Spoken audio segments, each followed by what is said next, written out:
Hi, Paul. Hi. Thanks for coming up. Okay. I'd like to ask you two questions, and the first one would be, what is the most important thing you got out for yourself of the 2 days of training with Tom Bast? For myself, what I got, which I thought is the most important point, is that Tom linked in NLP with the level of spirit. Yeah.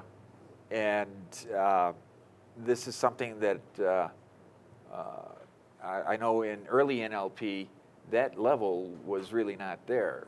Mm-hmm. And it was great to have that experience. Yeah. Yeah, I see that. And what was the thing which impressed you most about the trainer himself, Tom Bast? What impressed me most about Tom, and I've experienced Tom in some other trainings, I was really impressed with his calm, composed manner. Yeah. And the capability to maintain that throughout, as far as I could recognize, the entire training session for the 2 days. It was something that put me at ease. Uh-huh. Yeah. So it was easier for me to absorb what he was teaching. Great. Thanks a lot, Paul. You're welcome. Thank you.